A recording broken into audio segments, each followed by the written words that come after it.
안녕하세요. 사연에 빠지다의 DJ 민영입니다. 오늘 사연자는 상종 못할 정도로 몰상식한 사돈댁에 아주 학을 뗐다는데요. 과연 어떤 사연인지 들어보시겠습니다. 오늘도 두 가지 사연 준비되어 있는데요. 끝까지 들어주실 거죠? 그럼 바로 시작할게요. 구독과 좋아요 잊지 말고 꾹 눌러주세요. 안녕하세요. 저는 50대 할머니입니다. 저에게는 딸도 있고 어린 손주도 있지만 저는 아직도 제 입으로 할머니라고 말하는 게 어색해요. 제가 이런 소리 하면 제 얼굴에 침 뱉기라는 거 알지만 사실 제가 평생을 나가서 일만 할 줄 알았지 자식이라고는 잘 챙기지 못했어요. 그러다 보니 하나 있는 딸내미가 어떻게 컸는지 기억이 하나도 안 납니다. 저도 어쩔 수 없었던 게 그때는 그럴 수밖에 없었어요. 제가 20대 중반에 남편과 이혼하고 혼자가 됐거든요. 20대 초반 철없던 시절 친구들과 술 취해 간 나이트에서 만난 남자랑 어쩌다 보니 결혼해서 애까지 낳게 됐어요.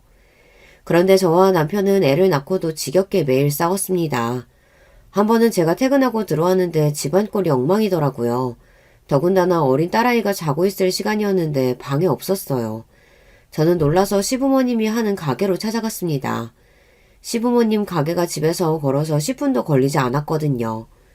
저는 식당에 도착하자마자 화가 났습니다. 술에 취하고 담배를 피우는 사람들 사이에 남편이 딸아이를 업고 서빙을 하고 있더라고요. 이런 일이 한두 번이 아니었습니다. 남편도 시부모님 가게에서 함께 일해요. 시부모님이 하시는 가게는 일반 식당도 아니고 술을 파는 술집입니다. 저는 아이가 아직 어리니 남편에게 제발 저녁에는 가게에 애를 데리고 나가지 말아달라고 부탁을 했어요. 그런데도 남편은 어김없이 저와의 약속을 어기고 아기를 데리고 가게에 갔습니다. 내가 분명히 애 데리고 가게 나가지 말라고 했지. 여기저기 술 취하고 담배 피우는 사람들 천진데 애를 데리고 나오면 어떡해. 애 기침하잖아.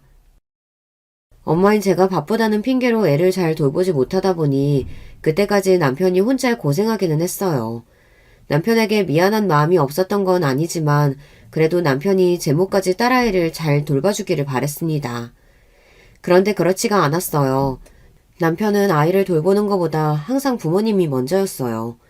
퇴근하고 집에 들어와 아이를 보다가도 시부모님이 가게에 일이 많다고 나오라고 하면 어김없이 가게에 갔습니다. 애가 그렇게 걱정되면 애 엄마인 당신이 집에 좀 있으면 되잖아. 언제까지 가장에 내가 애를 봐야 돼? 가장? 당신이 그런 말 할 자격이 있어? 내가 나가서 일 안 하면 당신이 당장 분유값이랑 생활비 벌어올 수 있냐고. 저도 남편을 무시하면서까지 싸우고 싶진 않았지만 저와 남편은 정말 하루도 안 빼놓고 매일 싸웠어요. 싸울 때마다 거의 다 같은 문제로 싸웠지만 항상 답은 나오지 않았습니다. 마무리는 항상 지긋지긋하다, 결혼을 후회한다, 헤어지고 싶다였습니다. 저와 남편이 그럴 만도 했던 게 저희 둘은 서로에게 속아서 결혼했다고 생각했어요. 연애 기간도 짧아서 서로에 대해 잘 알지도 못하는 상태로 결혼을 했습니다. 저와 남편은 나이트에서 만나 술김에 신나게 놀았어요. 저도 오랜만에 하루 스트레스를 풀기 위해 나이트에 간 거라 다른 건 생각도 안 하고 마음껏 놀았습니다. 그래서 남편에게 거짓말을 했어요. 직업을 유치원 교사라고 했습니다. 사실 하루 놀다가 헤어질 사람이니 절대 다시는 볼 일이 없을 줄 알았어요. 그래서 거짓말도 한 거였죠. 그런데 세상이 생각보다 좁더군요. 사실은 제 직업이 경찰이에요. 지금이야 여자가 경찰이라고 하면 크게 이상할 것도 없는 일이지만 제가 처음 경찰이 됐을 때는 그렇지 않았어요. 여자를 잘 뽑지도 않을 뿐더러 어렵게 경찰이 돼도 남자들이 썩 좋아하는 직업은 아니었습니다. 그래서 그런지 저는 경찰이 되고 나서 제대로 된 연애를 한 번도 못했어요. 옛날이야 남자들이 다들 결혼하면 여자가 차분하게 집에서 살림하고 애 키우기를 바랬지. 경찰인 저는 그것과는 거리가 멀게 느껴지니 경찰이라고 하면 반기는 남자가 없었죠. 그러다 보니 나이트에 갔을 때 직업을 속였습니다. 그런데 생각지도 못한 일이 생겼어요. 나이트에서 만나고 며칠 뒤 남편을 우연히 만나게 됐습니다. 그것도 제가 근무하는 경찰서에서 만나게 됐어요. 남편이 일하는 가게에서 시비가 붙어 싸움이 나서 경찰서에 끌려왔더라고요. 저는 아직도 그날 일을 생각하면 기가 막혀요. 저도 저였지만 남편도 어이가 없었거든요. 저뿐만이 아니라 남편도 저를 속였어요. 나이트에서 만났을 때 남편은 저더러 공무원이라고 했습니다. 그런데 남편은 공무원이 아니었어요. 그날 경찰서에 끌려온 남편은 진술서에 본인이 일하던 식당에서 손님과 시비가 붙었다고 하더라고요. 알고 보니 남편은 경찰서 인근 근처에서 부모님과 작은 술집을 하고 있었습니다. 남편도 술집을 한다고 하면 여자들이 별로 좋게 보지 않을까봐 공무원이라고 속였답니다. 그때 저와 남편은 서로에게 이미 호감이 있는 상태였으니 그 상황이 마냥 웃기고 재밌기만 했어요. 하지만 시간이 지난 뒤에서야 알게 된 거죠. 호감만으로 결혼하는 게 얼마나 위험한 건지를요. 저와 남편은 몇 개월 만나다 딸을 임신하게 돼서 급하게 식을 올렸습니다. 저희 친정 부모님은 남편도 그렇고 시부모님도 그렇고 영 미래가 없어 보인다며 이 결혼을 꼭 해야겠냐고 하셨습니다. 하지만 당시에 철딱선이라고는 없었던 저는 무작정 결혼하겠다고 밀어붙였습니다. 이미 뱃속에 생명이 생겨버렸는데 저에게 선택권은 없다고 생각했어요. 그런데 지금 와 생각해보면 차라리 그때 남편과 헤어지고 진작 혼자 애를 키웠으면 좋을 뻔했습니다. 저와 남편이 우겨서 결혼하는 바람에 딸아이가 굳이 겪지 않아도 될 사고를 당하고 말았거든요. 저와 남편은 매일 싸우다 보니 언제부터는 아예 말도 섞지를 않았어요. 그 당시에도 저는 남편이 돈도 안 되는 시부모님 식당에 매일 나가는 것도 싫었고 그렇다고 딸아이를 잘 돌보지 않는 것도 싫었어요. 남편도 마찬가지였습니다. 결혼한 여자가 시부모님 보양도 안 하고 집안 돌볼 생각도 안 한다고 일한답시고 매일 써돌아다니는 걸 마음에 들어하지 않았어요. 그러다 보니 서서히 서로에게 관심도 없고 아이는 방치되는 시간이 많았습니다. 그날도 남편은 아이를 시부모님 식당 한편에 있는 작은 쪽방에 애를 재워놓고 늦게까지 식당 일을 하고 있었어요. 그런데 애가 걷기 시작하니 잠에서 깨자마자 그냥 불쑥 방에서 혼자 나왔나 봐요. 그러다가 그만 주방에 있던 선반 위에 냄비를 쏟아 팔과 얼굴에 화상을 입는 사고가 났습니다. 그때만 생각하면 저는 아직도 심장이 벌렁거릴 정도로 떨리고 무섭습니다. 아이 혼자 얼마나 놀라고 무서웠을까를 생각하면 죄책감에 죽고 싶을 정도예요. 그날 사고로 돌진한 딸아이의 팔과 얼굴에 피부 이식을 받는 수술을 했어요. 그리고 그날의 상처가 평생 몸의 흉터로 남았습니다. 그 사고로 저와 남편은 이혼했어요. 그전부터 이미 서로 미워하고 원망하고 있었는데 그런 두 사람 사이에 유일한 끈이었던 아이에게 그런 끔찍한 사고가 생겼으니 서로를 잡아먹을 것처럼 원망하게 됐습니다. 결국은 이혼까지 하게 된 거죠. 그나마 저에게 다행이었던 건 아이를 데려올 수 있었다는 겁니다. 남편이 이혼하면서 혹시나 저에게 양육권을 안 주겠다고 할까봐 걱정했었는데 의외로 쉽게 양육권을 저에게 줬어요. 물론 이유는 거지 같았지만 어찌됐든 저에게는 잘된 일이었습니다. 어차피 아들도 아니고 딸인데 뭐하러 앞날 창창한 내 아들 인생에 걸림돌을 만들어? 더군다나 몸에 흉터까지 생긴 애를 어떤 남자가 데려가겠어? 하자 있는 애 키워봤자 평생 짐이지 짐. 어머님의 그 몰상식한 사고방식이 저에게 도움되기는 처음이네요. 제 딸더러 짐이라고 하셨으니까 앞으로는 절대 제 딸은 만날 생각도 볼 생각도 하지 마세요. 결혼하고 남편과 사는 1년 좀 넘는 시간 동안 남편도 남편이었지만 사실 시부모님이 끔찍하게 싫었어요. 무식하고 이기적인 사람들이라 마주치기만 하면 저를 힘들게 했거든요. 사실 친정부모님 걱정하실까봐 일일이 말하지는 않았지만 시부모님이 제게 막말을 한 게 한두 번이 아니에요. 저에게 막말한 게 워낙 많아서 다 기억도 안 나지만 30년이 지난 지금까지 제 머릿속에 명확하게 기억나는 말이 있어요.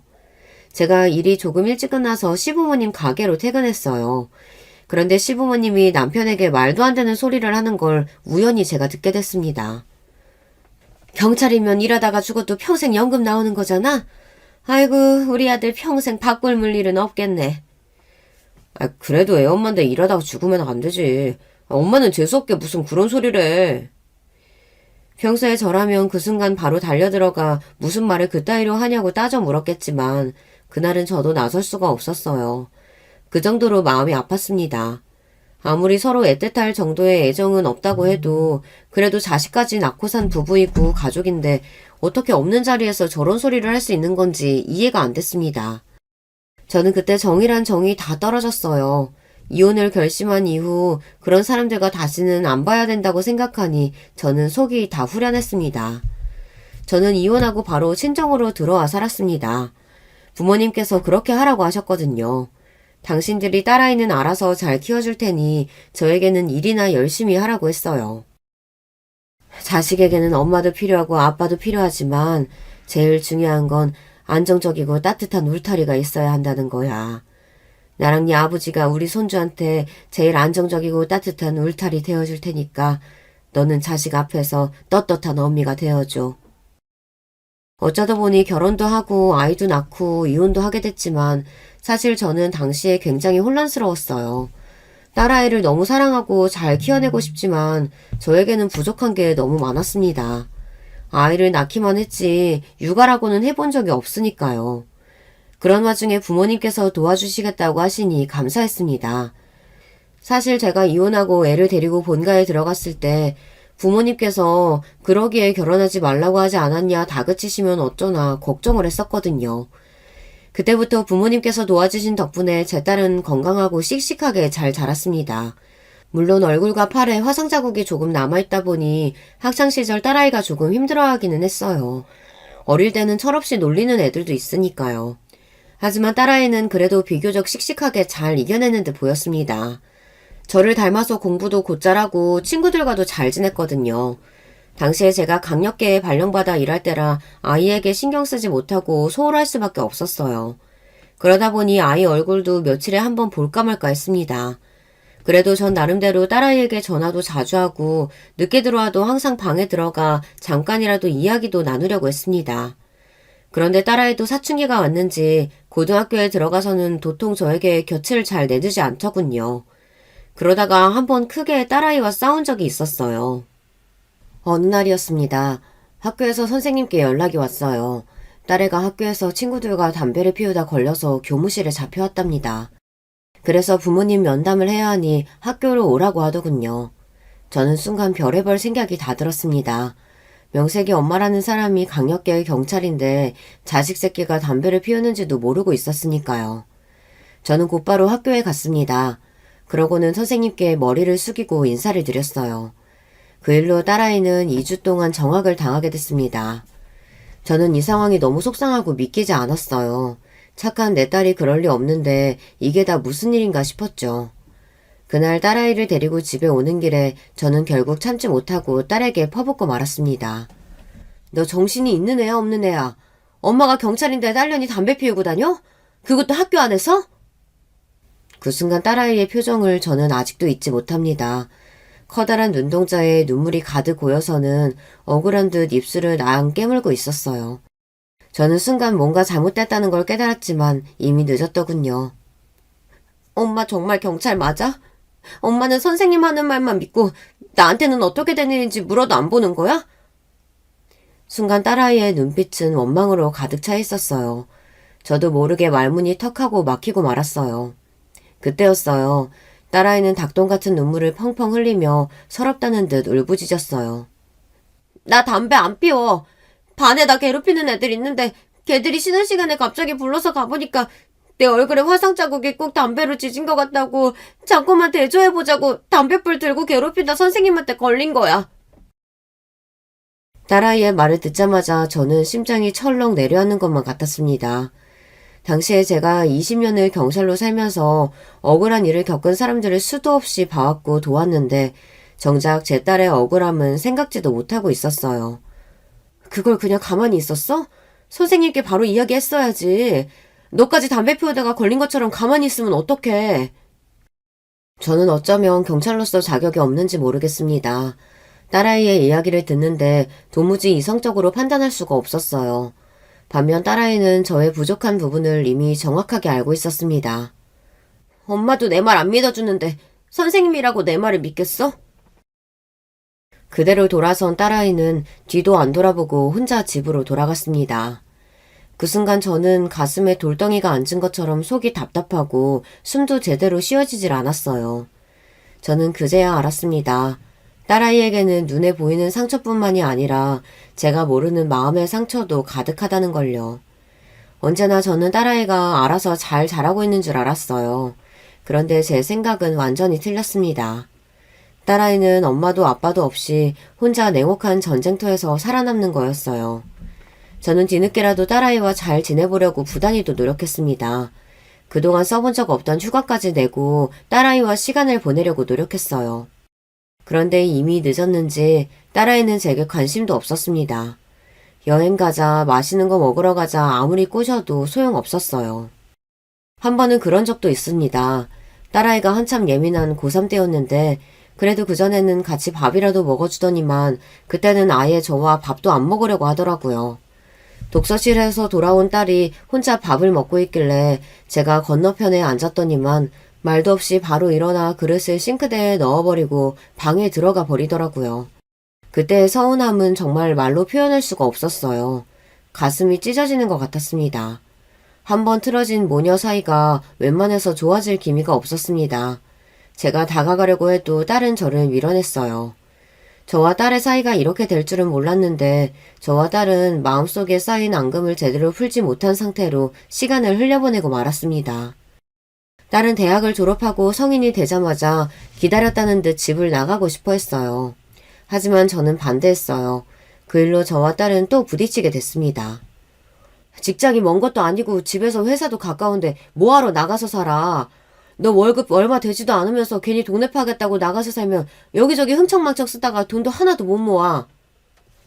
저도 마음 같아서는 항상 딸의 선택을 존중하고 이해하는 엄마가 되고 싶었습니다. 하지만 남편도 없이 혼자 힘으로 자식을 키우다 보니 그게 마음처럼 쉽지 않더군요. 다 큰 성인이 돼도 제 눈에는 딸이 아기 같아 보였어요. 뭘 해도 불안했습니다. 돈이고 뭐고 엄마나 할머니나 매일 잔소리만 해대는 통에 답답해서 같이 못 살겠어. 나도 이제 혼자 나가서 살아볼래. 딸은 이미 마음을 굳힌 듯 했어요.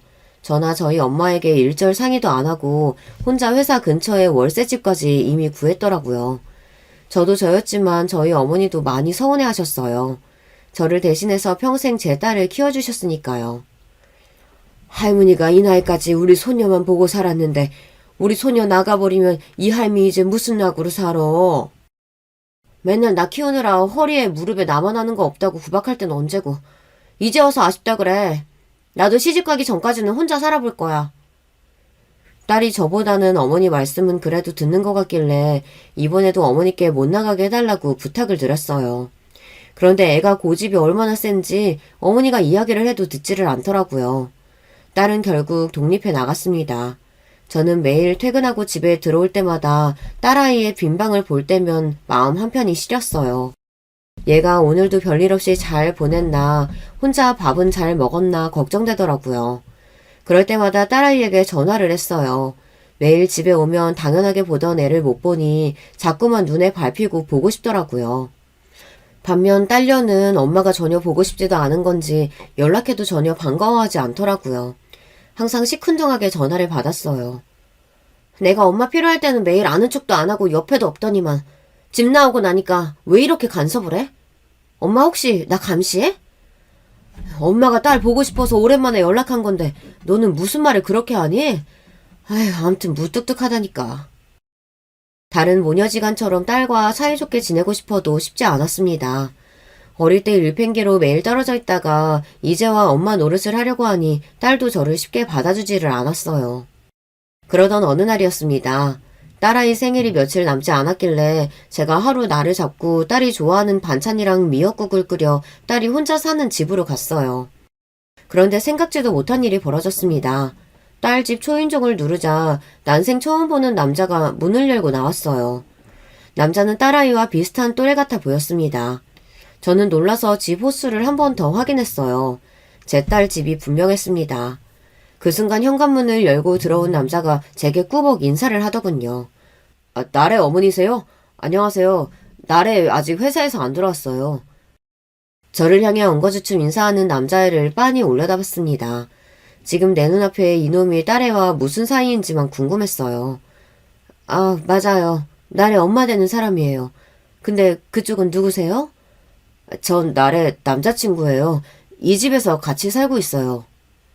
저는 순간 말문이 턱하고 막히고 뒷골이 뻐근했습니다. 딸에게 남자친구가 있다는 말도 들은 적이 없는데 이 집에서 같이 살고 있다네요. 제가 이래요. 이렇게 제 딸에 대해 잘 모릅니다. 저는 그제야 알았습니다. 딸아이가 혼자 사는 게 아니더라고요. 남자친구라는 놈과 동거를 하고 있었어요. 저는 애써 가슴을 쓸어내리며 집 안으로 들어갔습니다. 그런데 이미 둘이 같이 산 지 꽤 됐는지 남자의 짐이 잔뜩 있더라고요. 그 모습을 보는데 저는 속이 부글부글 끓어올랐습니다. 상의도 없이 남자와 동거를 한다는 것이 화가 났지만 집안 꼴을 보고 나니 저는 더 화가 났어요. 집안 꼴이 말이 아니더라고요. 둘 다 집안일은 아예 안 하는지 집안 꼴이 꼭 쓰레기장 같았습니다. 더군다나 남자친구라는 놈은 도대체 뭘 하는 놈인지 평일에 운동복 차림으로 게임을 하고 있더라고요. 경찰 생활하면서 이런 놈들 참 많이 봤습니다. 여자 집에 얹혀 살면서 하는 거 없이 한심하게 사는 것들 말이죠. 저는 절로 눈살이 찌푸려졌어요. 잠시 뒤 퇴근한 딸이 집에 들어왔어요. 딸녀는 집 안에 들어와 있는 저를 보자마자 놀라서 눈이 동그래지더군요. 엄마가 여긴 웬일이야? 연락이라도 하고 오지 그랬어. 제 딸이지만 참 답답합니다. 제가 평생 이 집에는 안 올 줄 알았나 봐요. 그렇지 않고서야 제가 구해준 월세집에 버젓이 남자를 데리고 산다는 게 말이 안 되잖아요. 웬일? 나가지 말라고 그렇게 말려도 기어이 우겨서 나가더니만 정신 나간 년이 남자랑 살려고 그런 거였어? 딸이 올 때까지 말 한마디 안 하고 앉아있던 저는 딸년을 보자마자 자리에서 벌떡 일어났습니다. 그 꼬라지를 보고 도저히 진정할 수가 없었어요. 제가 이런 꼴이나 보겠다고 남편과 이혼하고 혼자 딸아이를 키운 게 아닙니다. 나 나름대로 딸과 살갑게 잘 살아보려고 노력하며 살았어요. 그런데 하나뿐인 딸년이 이렇게 어미 속을 몰라주니 정말 착잡하더군요. 엄마가 언제 나를 걱정했다 이래. 나도 이제 성인이야. 남자를 만나든 같이 살든 내가 알아서 할 테니까 그만 돌아가요. 딸녀는 참 뻔뻔했습니다. 엄마에게 그런 꼴을 보이고도 미안하지 않은 건지 오히려 저에게 그만 가라고 했습니다. 이 거지 같은 속을에 더 있으래도 안 있어. 나도 하나 있는 딸년 어떻게든 잘 키워보려고 악착같이 노력하면서 살았는데 너 하는 걸 보니까 나도 정이 딱 떨어진다. 앞으로는 나도 너 어떻게 살든 신경 안 쓸 테니까 너도 엄마 신경 쓰지 말고 알아서 살아. 저도 왜 그런 말이 튀어나왔는지 모르겠어요. 이상하게 딸과만 이야기하다 보면 말이 통하지 않았습니다. 이럴 때 보면 정말 내가 뱃속으로 낳은 딸이 맞나 싶어요. 저는 정말로 딸네 집을 나와 돌아왔습니다. 제가 너 알아서 살라고 소리까지 지르고 나갔는데도 딸녀는 나와보지도 않더라고요. 이래서 자식 키워봐야 소용없다는 말이 있나 봐요. 저는 그날 딸에게 실망했습니다. 그동안 저도 딸에게 훌륭한 엄마는 아니었지만 그래도 나름 딸에게 부끄럽지 않은 엄마가 되려고 많이 노력했습니다. 그런데 그런 제 마음을 전혀 알아주지 않는 딸이 원망스러웠어요. 그날 이후로 저는 일절 딸에게 연락하지 않았습니다. 딸도 저에게 먼저 연락하지 않았고요. 그러던 중 제 인생에 다시 한번 믿을 수 없는 일이 벌어지고 말았습니다. 어느 날 새벽이었어요. 자는데 전화가 울리더군요. 핸드폰에 찍힌 딸이라는 문구를 보고 놀라서 전화를 받았습니다. 그런데 전화기 너머로 딸은 말은 안 하고 가만히 서 있었어요. 저는 무슨 일인가 싶어 왜 그러냐고 무슨 일 있냐고 물었습니다. 그때였어요. 딸아이가 흐느끼는 소리가 들리더군요. 그 소리에 저는 자리에서 벌떡 일어났습니다. 나래야, 무슨 일이야? 왜 그래? 자식이 다 커도 부모는 한시도 마음을 놓을 수가 없습니다. 30을 앞둔 아이가 우는 소리에 심장이 덜컥 내려앉더라고요. 엄마, 이 시간에 미안한데 지금 좀 나한테 와줄 수 있어? 나 너무 무서워. 지금 좀 와줄 수 있냐는 딸아이의 말에 저는 곧바로 딸아이 집으로 달려갔습니다. 딸아이의 목소리가 분명 보통 일은 아니었어요. 집에 도착했을 때 같이 산다던 남자친구 놈은 어디를 갔는지 딸 혼자였습니다. 더군다나 집안 꼴은 전에 왔을 때보다 더 엉망이었어요. 휴지랑 쿠션 같은 게 누가 던졌는지 바닥에 다 떨어져 있더라고요. 그 순간 딸아이가 저를 부둥켜 안더니 펑펑 울기 시작했습니다. 저는 도대체 무슨 일인가 싶어 딸을 달래서 자초지종을 물었어요. 그런데 딸아이 말이 충격적이었습니다. 글쎄 딸애가 임신을 했다네요. 몸이 아무래도 이상해서 어제 테스트기를 했는데 임신이더라고. 그래서 남자친구한테 병원에 가봐야 할 것 같다고 말을 했는데 당장 애 지우라고 난리치더니 집을 나가버렸어. 엄마, 나 진짜 임신이면 어떡해? 순간 저는 손이 부들부들 떨릴 정도로 화가 났습니다. 딸 자식 하나 키우는 게 이렇게 힘든 일인 줄은 몰랐어요. 어쩜 그런 것까지 저를 닮았는지 딸아이는 만나도 어디서 그런 쓰레기를 만났더라고요. 마음 같아서는 지금 당장 그 자식을 잡아다가 수갑을 채워 감옥에 넣어버리고 싶은 심정이었지만 저는 애써 꾹 참았습니다.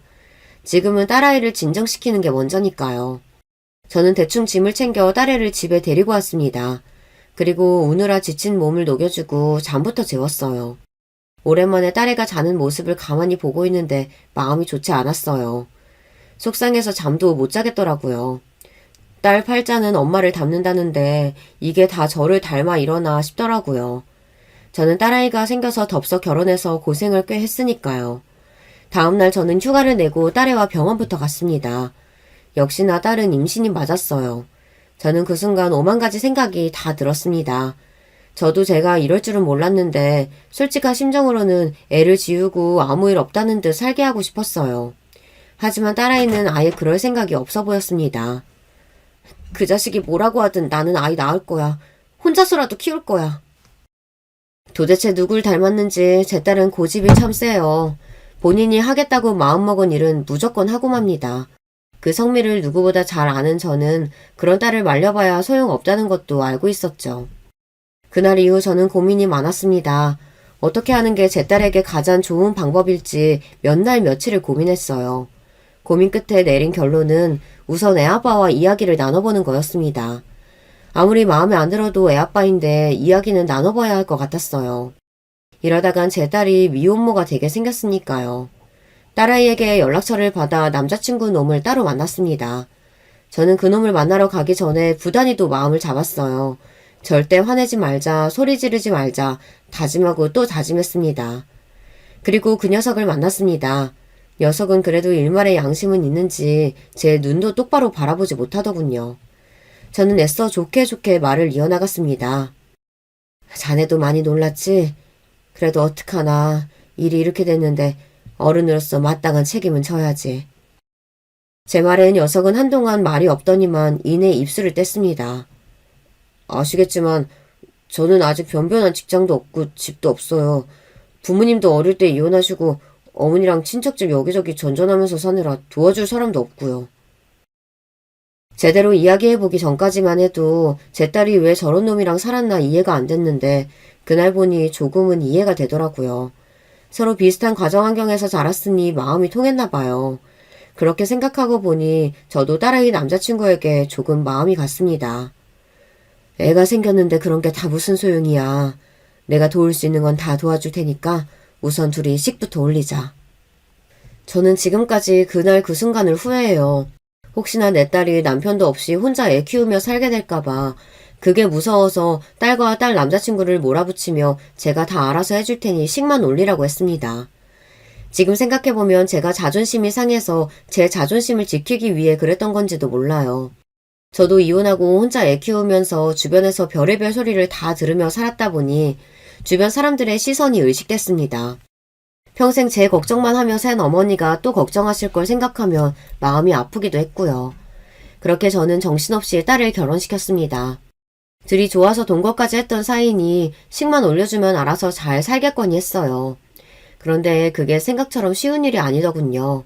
결혼만 시키면 다 끝난 줄 알았는데 이건 끝이 아니라 또 다른 시작이었습니다. 딸아이는 하루가 멀다 하고 제게 전화해서 사위 욕을 해댔어요. 결혼하고도 사위는 정신을 못 차렸는지 제 딸이 손주를 출산할 때까지도 사위는 직장도 하나 구하지 못했거든요. 집에만 들어가면 속 터져 죽을 것 같아. 매일 이력서는 넣고 있다는데 연락 오는 데는 하나도 없나 봐. 엄마, 저 인간 저러다가 평생 백수로 늙어 죽으면 어떡해? 내가 평생 책임져야 하는 거 아니야? 아직 아기 어린데 네가 나가서 벌고 김서방이 집에서 해보면 되지. 뭐가 걱정이야. 요즘 세상에 남자 여자 하는 일 따로 있는 것도 아니고. 저도 딸아이의 그런 소리 들으면 마음이 쓰이죠. 딸을 보고 있으면 꼭 예전에 저를 보는 것 같아 마음이 더 안 좋았습니다. 그래도 딸은 저와 다르게 살기를 바랬어요. 돈이 많든 적든 둘이 싸우지 않고 사이좋게 살기만을 바랬습니다. 애를 보기는 뭘 봐. 나 퇴근하고 들어가면 매일 시어머니가 집에 와서 애 보고 계시고 그 인간은 게임만 하고 있다니까. 듣기만 해도 딸애가 혼자 고생하는 게 보였어요. 철없는 남편 데리고 사는 것도 힘든데 안 싸더니 매일 애 봐준다는 핑계로 딸네 집에 와 있나 보더라고요. 너희 시어머니는 며느리도 없는 집을 어떻게 그렇게 매일 와 있는다니? 아휴, 엄마도 이제 퇴직해서 한가하니까 김서방 취직하면 그때부터는 엄마가 해 봐줄게. 걱정하지 마. 당시에 어머니도 돌아가시고 저도 퇴직한 지 얼마 되지 않아 많이 적적하고 외로웠습니다. 마음 같아서는 매일 손주를 보러 가고 싶어도 집에 사위가 떡하니 버티고 있으니 눈치가 보여서 자주 갈 수가 없었어요. 그래서 저도 은근 사위가 빨리 취직해서 나가길 바라고 있었습니다. 딸아이가 매일 사위와 시어머니 때문에 힘들어하고 스트레스 받는 게 안쓰럽기는 했지만 그래도 저는 전보다 딸과 많이 가까워진 것 같아 좋았어요. 손주 낳고 나서는 제가 먼저 연락하지 않아도 항상 딸이 먼저 제게 연락해서 안부도 묻고 제가 어떻게 지내는지도 궁금해했거든요. 저는 앞으로 딸과 이렇게만 지내면 소원이 없겠다 싶었습니다. 그런데 딸과 친정엄마 사이라는 게 어디 그런가요? 사이가 좀 좋다 싶으면 금세 또 티격태격했어요. 한 번은 그런 적이 있습니다. 저희 어머니 기일이 다가오는데도 딸이 연락이 없길래 제가 먼저 전화를 했어요. 너는 아무리 바빠도 그렇지 조금 있으면 할머니 기일인데 어쩜 그렇게 연락 한 통이 없어. 제사상 차리려면 하루 꼬박 고생하는데 엄마더러 그걸 혼자 다 하라고? 저는 오랜만에 딸 목소리도 듣고 싶고 이왕이면 할머니 기일이니 혹시나 손주 데리고 집에 올까 싶어서 연락을 한 거였어요. 그런데 딸에는 안 좋은 일이 있었는지 목소리가 좋지 않더라고요. 매일 애벌에 출근하랴 하루 24시간이 부족해 죽겠는데 내가 할머니 제사까지 어떻게 챙겨. 그런 건 엄마가 혼자 알아서 해야지. 딸이 하는 말이 틀린 말이 아니라는 거야 저도 머리로는 압니다. 하지만 저는 너무 서운했어요. 우리 집에 식구가 많으면 말을 안 해요. 저한테 이제 남은 건 딸하고 손주밖에 없는데 딸이 저를 귀찮아하는 것처럼 이야기하니 실망스럽더라고요. 너 이때까지 키워준 게 누군데 할머니가 허리랑 무릎 다 망가져가면서 너를 어떻게 키웠는데 그런 소리를 해? 저도 참 나이를 헛먹었습니다. 딸애도 피곤하고 힘들 텐데 거기다 대고 너그럽게 받아주지는 못할 망정 또 같이 짜증을 내고 말았어요. 내가 할머니랑 살겠다고 했어? 엄마가 나 키울 형편 안 되니까 할머니한테 맡겨놓은 거면서 왜 나더러 할머니 제사를 챙기래? 나는 모르겠으니까 엄마가 알아서 해. 저와 딸은 또 서로에게 상처되는 말만 잔뜩 퍼부어놓고 전화를 끊어버렸습니다. 저는 전화를 끊고도 마음이 안 좋아서 한참 동안 멍하니 앉아 있었어요. 저도 좋은 아내, 좋은 딸, 좋은 엄마가 되고 싶었는데 어쩌다 이러고 있는지 모르겠습니다. 50년 넘는 세월을 사는 동안 뭐 하나 제대로 한 게 없었어요. 그래도 핏줄은 핏줄인지라 딸아이가 먼저 제게 손을 내밀어줬습니다. 어머니 제삿날 딸내미가 손주 녀석을 데리고 집에 왔더라고요. 얼마 만에 딸과 손주 얼굴을 보는 건지 모르겠어요. 저는 좋으면서도 괜히 지난번의 일이 마음에 걸려 마음껏 좋아하지도 않았습니다. 괜히 툴툴거렸어요. 애 키우랴 일하랴 한창 바쁘신 분이 여기까지는 어인 행차셔? 자식 얼굴 보면 그냥 반갑고 좋다고 하면 될 거 가지고 꼭 싫은 소리를 해댔어요. 가끔은 저도 이런 제가 참 싫습니다. 할 일 많은데 혼자서는 못한다고 징징거리니까 왔지. 그리고 엄마가 언제 제사상을 한번 제대로 차린 적이나 있었어? 엄마 음식 솜씨도 없는데 그 맛없는 거 제사상에 올리면 할머니가 실망하실까봐 내가 온 거야. 이럴 때 보면 저보다 제 딸이 그릇은 훨씬 커요. 이해심도 저보다 깊고요. 거기다가 사실 음식 솜씨도 저보다 딸이 나아요. 저야 젊어서부터 일한다는 핑계로 어머니랑 같이 살면서 어머니께 밥 얻어먹기만 해봤지 돌아가시기 전까지 제가 직접 해드린 적이 없었는데 저희 딸은 그래도 할머니가 고생하신다고 맛있는 것도 자주 사서 들어오고 어머니 생신이면 직접 장 봐서 밥상도 차려주곤 했어요. 여러모로 저보다 딸이 훨씬 낫습니다. 같이 음식도 하고 제사를 지낼 때까지는 분위기가 좋았어요. 거기다가 마침 딸아이가 다음날 회사도 쉰다고 해서 집에서 저와 하루 자고 간다고 했어요. 저는 오랜만에 딸과 잘 생각을 하니 기분이 좋았어요. 저는 손주부터 일찍 재우고 딸이랑 맥주 한잔을 했습니다. 그런데 술을 먹지 말 걸 그랬어요. 그냥 기분 좋은 상태로 일찍 잤어야 했습니다. 술이 들어가니 굳이 안 해도 될 말을 하게 되더라고요. 저는 아무래도 취직을 못하는 사이가 걱정돼서 한마디 했는데 그게 발단이 돼서 또 딸내미랑 티격태격 했어요. 나 아시는 분이 새로 회사 차렸는데 거기서 직원들 뽑는다네. 내가 혹시나 해서 슬쩍 김서방 얘기했는데 조건 좋다고 한번 나와서 면접 보라는 거야. 내가 김서방한테 한번 물어볼까? 어때? 사위가 지금은 취직을 못하고 집에서 애나 보고 있지만 사실 대학도 좋은 대학을 나왔고 자격증 같은 것도 많아요. 저는 능력 있는 사람이 매일 집에서 놀면서 게임만 하는 게 안타까워서 이야기를 한 겁니다. 무엇보다 혼자 고생하는 딸내미가 걱정돼서 한 이야기이기도 하고요. 그런데 제 말에 딸의 기분이 상했는지 불쑥 화부터 냈어요. 엄마는 그 인간 성격 몰라서 그래. 자기 명문 때 나왔다고 끝까지 중소기업은 죽어도 안 간다고 하는데 그런 인간이 이제 막 생긴 신생기업 면접 보라고 하면 좋아하겠어? 엄마 앞에서는 찍소리 못하고 나한테 와서 지랄할걸? 아무리 그래도 남편한테 지랄이 뭐야. 김서방도 답답하고 힘들어서 그러는 거니까 네가 옆에서 잘 좀 챙겨줘. 그래도 너 나가서 일하는 동안 김서방이 집에서 아기랑 고생하잖아. 사위나 딸이나 다 제 자식이다 보니 둘 다 아이 키우면서 사는 게 고생스러울 것 같아 저는 별 생각 없이 그냥 한 소리였어요. 사위도 나름대로 힘든 게 있을 것 같아서요. 그런데 그 순간 딸아이가 눈을 번뜩 뜨더니 저를 쏘아보았어요. 엄마는 항상 이런 식이더라. 자식이 난데 항상 보면 내 말은 안 듣고 다른 사람 편만 들어. 이래서 엄마랑은 이야기하기 싫다니까? 딸은 갑자기 언성을 높이더니만 들고 있던 맥주캔을 세게 내려놓고 그대로 등을 돌리고 누워버렸어요. 저는 얘가 또 왜 예민하게 이러나 싶었습니다. 하지만 저는 딸과 또 싸우고 싶지 않아 애써 분위기를 풀어보려고 했습니다. 아이고, 우리 딸 엄마가 사위 편 좀 들었다고 삐졌어? 엄마야, 우리 딸 힘들까봐 그런 거지. 제가 애써 뒤에서 딸아이 허리를 안았는데도 딸은 꼼짝도 안 했습니다. 그대로 잠든 딸은 아침에 일어나자마자 밥도 안 먹고 집을 나가버렸어요. 그리고 며칠 동안 연락도 없었습니다.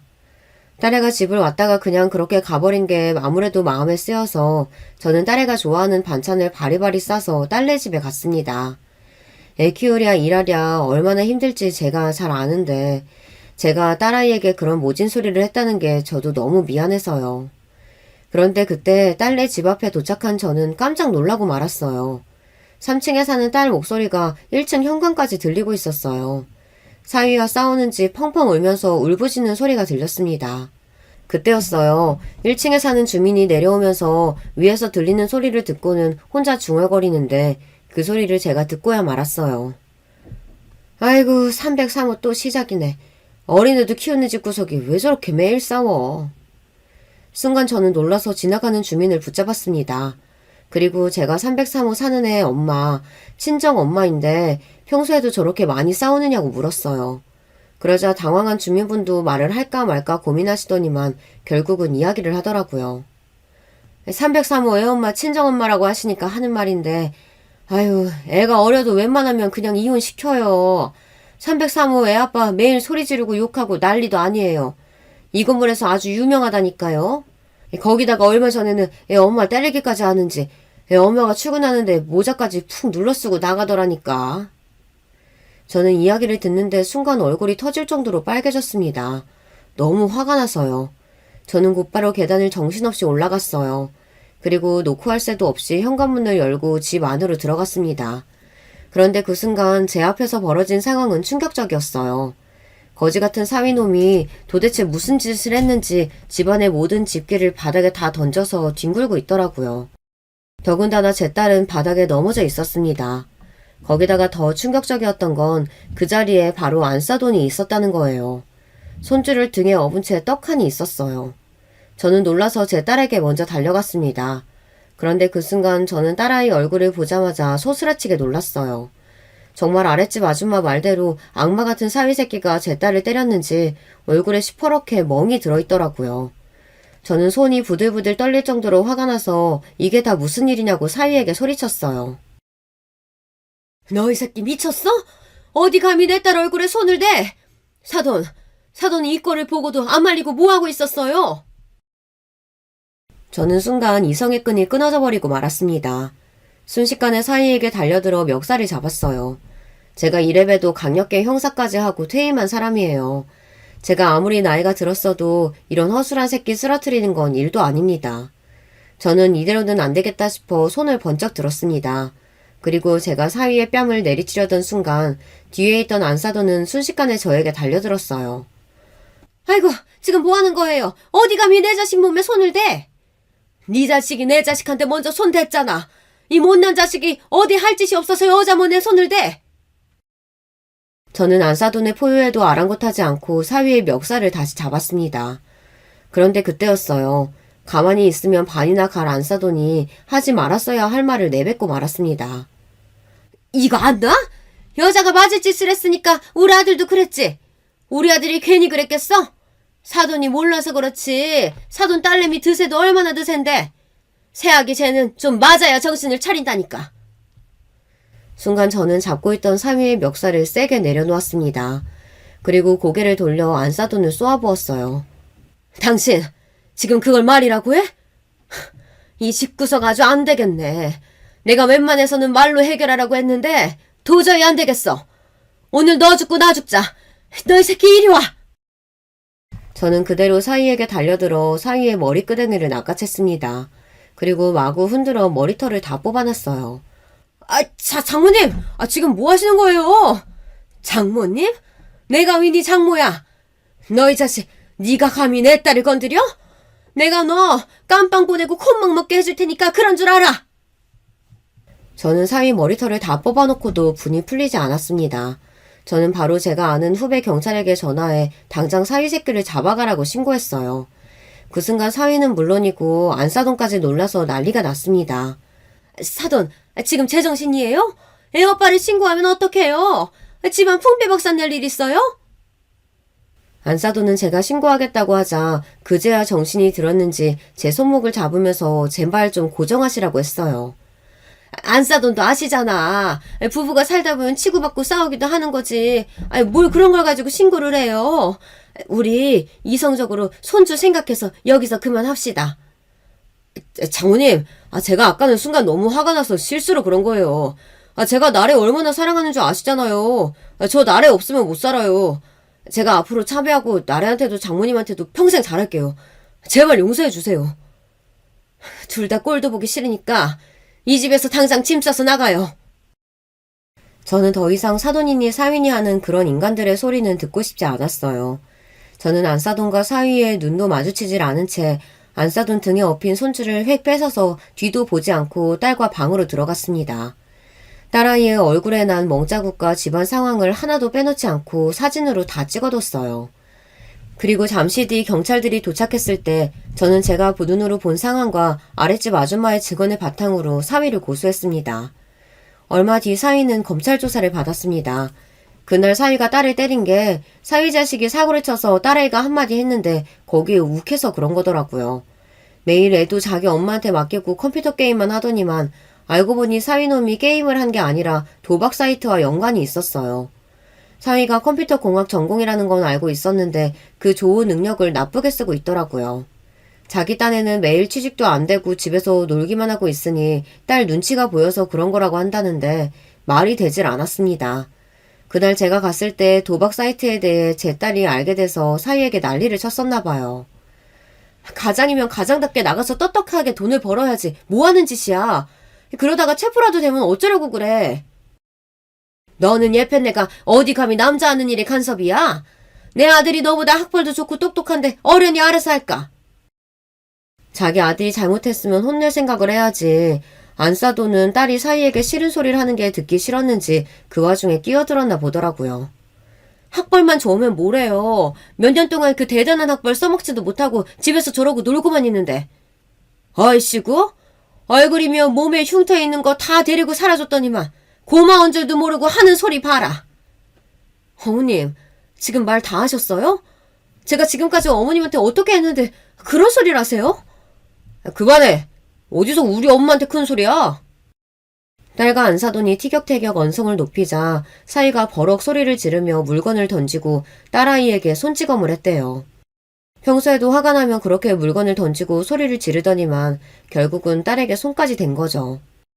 이게 다 제 잘못입니다. 아이가 생겼어도 아빠 자격이 없는 놈이면 애초에 결혼시키지 말았어야 했는데 이게 다 제가 잘못 판단한 탓이에요. 제가 생각해도 제가 참 멍청해요. 전 남편한테 그렇게 당하고도 정신 못 차리고 제 딸을 제가 또 힘들게 했어요. 엄마라는 사람이 정신 똑바로 차렸어야 했는데 네가 그렇게 힘든 줄도 모르고 무작정 결혼하라고 몰아붙이고 다그쳐서 미안하다. 아니야, 엄마. 내가 결혼하고 살아보니까 지금까지 엄마가 나 혼자 키우느라 얼마나 힘들었는지 알겠더라. 나 엄마 없었으면 지금까지 이렇게 멀쩡하게 살지도 못했어. 힘든 일을 무수히 많이 둘이 함께 겪어서 그런지 저와 딸은 어느새 없어서는 안 될 단짝이 되었어요. 저는 딸을 위해서 이번 일만큼은 제가 확실히 수습해야겠다 싶었습니다. 저는 제가 아는 모든 인맥을 동원해 사위가 본인이 저지른 잘못만큼 벌을 받을 수 있도록 힘썼습니다. 거기다가 안 싸돈내 형제의 친척까지 탈탈 털었어요. 그 집구석이라면 아주 치가 떨려서 다 망하게 할 생각입니다. 딸아이는 이혼 소송에 양육권 소송까지 정신이 없었거든요. 거지 같은 사위 자식이 끝까지 구질구질하게 굴고 있었어요.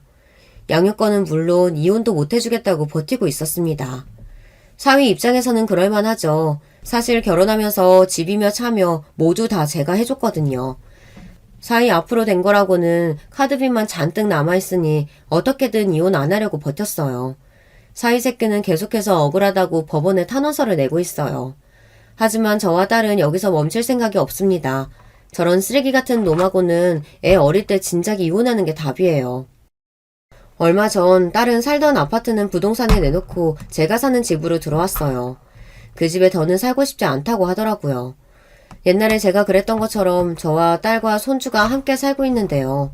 지금도 딸아이는 사위와 소송 중이지만 저희는 애써 씩씩하게 잘 해내고 있습니다. 앞으로도 저와 딸의 앞날은 힘겹고 아픈 날들이 있겠지만 그럴 때마다 둘이 함께 힘을 합쳐 잘 살아보겠습니다. 여러분께서 저희 딸과 제 앞날을 응원해주세요. 댓글로 응원 남겨주시면 딸과 함께 보고 힘내도록 하겠습니다. 지금까지 저의 두서없는 인생 이야기 들어주셔서 감사해요. 여러분의 가정에는 항상 화목한 일만 가득하시길 바랄게요. 여러분, 두 번째 사연 시작하기 전에 좋아요, 구독 꼭 눌러주실 거죠? 그럼 두 번째 사연 바로 시작합니다. 안녕하세요. 저는 경기도 수원에 사는 40대 주부입니다. 오늘은 얼마 전 일어났던 제 사연을 제보하려고 해요. 친구들이 듣더니 이건 한 명이라도 더 알아야 한다고 하더라고요. 저도 다시 생각해도 통쾌한 사연이라 제보하게 됐습니다. 오늘 사연은 바로 동서들과 있었던 사연입니다. 제가 손아래 제일 막내 며느리고 두 분은 제 형님들이에요. 그동안 꾹 참았던 걸 터뜨리니 얼마나 기분 좋았는지 모릅니다. 형님들은 직업도 의사라서 주부인 저한테 뭐 꿀릴 것도 없었는데 저를 왜 그렇게 괴롭혔는지 모르겠어요. 제 사연을 본격적으로 시작하기 전에 저에 대한 소개를 좀 하고 넘어갈게요. 저는 지금 대한민국의 평범한 주부로 딸 하나 아들 하나 키우고 있지만 예전엔 연예인이었어요. 그렇다고 뭐 엄청나게 유명한 연예인은 아니었고 그냥 단역 배우였습니다. 제가 제 입으로 이런 말 하긴 부끄러운데 어렸을 때부터 외모로 유명했거든요. 예쁜 어린이상이라고 지역에서 하는 축제가 있었는데 거기 나가서 본상을 타기도 했습니다. 유치원 때부터 예쁜 걸로 유명했고 학교에 입학하고 나서는 더 유명했어요. 아예 제 별명이 예쁜 애였으면 말 다 했죠? 그러다 보니 주변에서 연예인 제의가 많이 들어왔습니다. 지수는 얼굴이 너무 예뻐. 진짜 몇 년 뒤에 텔레비전 나오는 거 아니야? 학교 선생님들께서도 나서서 제 외모를 칭찬해 주셨어요. 주변에서 하도 예쁘다고 칭찬하니 저도 제가 예쁘다는 것은 당연히 알고 있었죠. 그래서 연예인을 장래희망으로 생각했어요. 그 당시 외삼촌이 방송국에서 일하고 있었기에 기회는 쉽게 찾아왔습니다. 삼촌은 본인이 참여하는 드라마가 있는데 청소년 드라마라고 소개했어요. 거기에 여자 주인공은 아니고 주인공의 친구 역할로 출연하는 게 어떠냐고 제안했습니다. 사실 부모님은 반대가 굉장히 심하셨어요. 굳이 연예인을 해야 하냐고 물으셨죠. 제가 미술을 좋아해서 차라리 미술 쪽으로 전공을 택하길 바라셨어요. 특히 엄마는 제가 혹시라도 상처받을 가능성이 있으니 그걸 두려워하셨습니다. 곱게나 길렀는데 지금도 그렇지만 그때는 연예인에 대한 잣대가 더 높았거든요. 하지만 저는 확고한 의지가 있었어요. 일단 주변에서 하도 예쁘다는 칭찬을 해주니까 스스로 자신감이 있는 상태였습니다. 그리고 그때 한창 잡지 모델을 하는 게 유행이었거든요. 그래서 드라마에 얼굴을 비추고 잡지 모델까지 해서 유명해지고 싶은 마음이 컸어요. 그렇게 저는 외삼촌을 따라 방송국에 처음 가게 됐습니다. 그 드라마는 사실 지금 인터넷에 치면 나오지도 않아요. 왜냐하면 완전히 망했거든요. 유명한 배우가 나오던 것도 아니었습니다. 그냥 방송국에서 청소년용으로 제작한 드라마라 기대도 없던 드라마였죠. 하지만 드라마의 흥행과 별개로 연예인이 되고 싶다는 마음은 훨씬 커졌어요. 그 현장의 분위기라고 할까요? 거기서 오는 만족도가 너무 높았습니다. 그래서 외삼촌에게 조르기도 하고 제가 직접 오디션을 보러 다녔어요. 담임 선생님과 부모님에게 몰래 거짓말하고 보러 간 적도 있습니다. 나중에 들켜서 엄청 혼이 나기도 했는데 그래도 제 열정은 줄어들지 않았어요. 오히려 가면 갈수록 심해졌습니다. 그렇게 저는 단편 영화의 조연, 1일 연속극의 단역 등 아주 작은 역할부터 시작하게 됐어요. 제가 텔레비전에 나온다는 사실 자체가 얼마나 기뻤는지 몰라요. 외할머니는 제가 텔레비전에 나온다고 하니 노인정에 가서도 종일 틀어놓으셨답니다. 학교에서도 유명 인사가 되었죠. 제가 무슨 엄청난 인기 있는 배우나 아이돌도 아닌데 친구들은 저를 추켜 세워줬어요. 그러다 보니 제 열망은 점점 더 커졌습니다. 문제는 여기서 발생했습니다. 제가 학생 땐 부모님께서 완전히 동의는 안 하셔도 심하게 말리진 않으셨어요. 그런데 대학에 진학하지 않고 연예인으로 완전히 진로를 정한다니까 부모님과 심한 마찰이 생겼습니다. 지금 무슨 소리를 하는 거야? 지수야, 대학은 가야지. 너 진짜 엄마 속상하게 왜 그래? 그래, 연예인 하더라도 대학은 가라. 하지 말라는 게 아니잖아. 싫어. 대학 가면 내가 연기에 집중할 수가 없잖아. 배우가 되는 게 내 유일한 꿈인데 엄마랑 아빠가 이해 못해주면 어떡해? 저는 대학에 진학하고 싶지 않았고 부모님은 제가 대학에 진학하길 원하셨죠. 저는 이렇게 단역과 조연을 지금 하고 있으니 점점 기회가 많아진다고 생각했어요. 차츰 주연 자리도 따낼 수 있을 것 같았죠. 아무리 작은 역할이어도 저를 학교에서 친구들이 칭찬해주니 그때는 제가 잘난 줄 알았습니다. 하지만 부모님은 사람 일은 어떻게 될지 모른다며 대학은 꼭 가라고 하셨어요. 급기야 제가 대학에 진학하지 않으면 오디션을 보러 다니는 걸 전혀 지원해주지 않겠다고 하셨죠. 어린 마음의 오기라고 할까요? 저는 고등학교를 졸업하고 바로 대학에 가지 않았습니다. 부모님도 이제 성인이니까 저보고 알아서 인생을 책임지라고 하셨죠. 그래서 어떻게 했는지 아세요? 일단 무작정 상경했어요. 저는 지방에서 살았기 때문에 기회가 있어도 잡기 어려웠거든요. 그래서 친구들에게 급하게 돈을 몇만 원씩 빌리고 제 비상금을 덜어 30만 원을 가지고 서울로 갔습니다. 부모님은 제가 그렇게 올라가서 바로 내려올 줄 아셨대요. 현실적으로 돈이 없으면 살기가 어렵잖아요. 그런데 저는 마음속으로 제가 주연 자리를 따내지 못하면 절대 고향에 가지 않겠다고 다짐했습니다. 아직도 처음 서울에 도착했을 때가 생각이 나요. 무작정 고시원에 들어갔고 바로 고시원 옆 건물에 있는 고깃집에 가서 일하게 해달라고 했습니다. 이런 식으로 아르바이트를 무려 4개를 구했어요. 그러면서 목돈 마련을 하고 바로 또 오디션을 보러 다녔습니다. 조연과 단역을 계속하다 마침내 주연 자리도 따냈어요. 세상이 쉽지 않다는 것을 그때 알게 됐습니다. 결론만 말하자면 저는 사기를 당했거든요. 드라마에 합격했대서 부모님께 알리고 고향 친구들에게 다 알렸습니다. 그런데 촬영도 다 진행했는데 마지막에 주인공이 바뀌었다고 일방적으로 계약 해지를 당했어요. 제가 만약 그때 성공했으면 이렇게 여러분께 사연을 보내고 있지 않을 거예요. 방송가의 사기꾼들이 매우 많다는 건 저도 당연히 알고 있었어요. 그런데 그 피해자가 제가 될 줄은 몰랐죠. 이런 식으로 몇 번의 기회를 놓쳤고 저는 그렇게 20대 초반을 날리게 됐습니다. 그러다 현실적으로 경제적인 문제도 생겼어요. 대학도 다니지 않고 아르바이트만 계속하니 미래 걱정도 됐죠. 그렇다고 고향에 내려가긴 싫었습니다. 그래서 아예 다른 쪽의 진로를 생각했어요. 그건 바로 미용이었습니다. 제가 연예인 준비를 하며 아무래도 외모에 관심이 많았거든요. 처음엔 샵에 가서 화장도 받았는데 나중엔 그 비용이 아깝더라고요. 그러면서 자연스럽게 미용에도 관심이 생겼습니다. 그동안 아르바이트로 번 돈으로 무작정 미용학원에 가서 등록했어요. 그땐 어려서 세상에 대한 두려움이 없었죠. 작은 단역을 하며 어깨 너머로 배운 동작들이 많아 바로 습득해서 배울 수 있었어요. 그렇게 배우에 대한 열망은 그대로 간직한 채 저는 서울에 있는 미용실에 취직하게 됐습니다. 지수야, 여기 청소해야지. 아까 손님 결제하셨어? 여기 와서 염색 도와줘. 지수씨, 아까 제가 하라는 거 아직 안 했어요? 뭐 하는 거예요?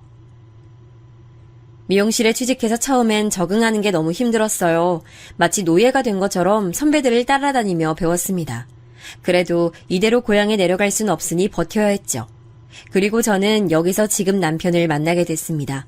제가 처음이라 굉장히 서툴고 어색할 때였어요. 남편이 와서 염색하려고 했는데 원하는 색이 나오지 않았어요. 생각보다 밝게 나온 색에 제가 더 당황해서 표정이 굳고 죄송하다고 사과했습니다. 그런데 남편은 괜찮다고 하고 아무렇지 않게 미용실을 나갔어요. 그때 들었던 생각은 모든 손님이 저러면 얼마나 좋을까였죠.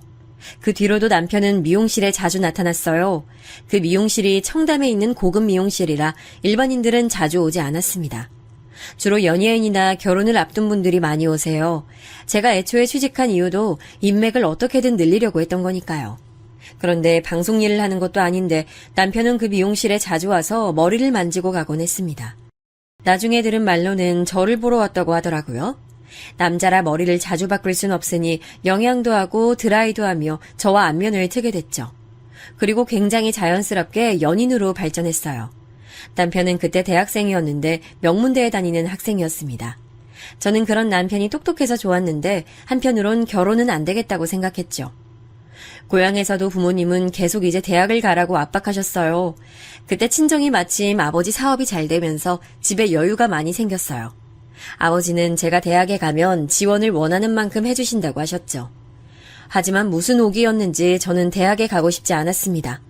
이미 일하고 있고 돈도 그때 꽤 벌고 있었거든요. 대학이 물론 한국 사회에서 중요한 것은 알고 있습니다. 그런데 저는 대학에 가지 않아도 사회생활을 일찍 시작해서 살아남을 방법이 있었어요. 그래서 부모님의 제안도 거절하고 계속 일하게 됐습니다. 남편은 법대에 다녔는데 변호사가 되는 게 꿈이었어요. 그래서 사귀고 2년이 지나자 바로 고시 공부를 시작했습니다. 그때부터였습니다. 저는 진심으로 남편 고시 뒷바라지를 시작했어요. 퇴근하고 노량진에 가서 남편 밥을 사주고 옷을 사입혔어요.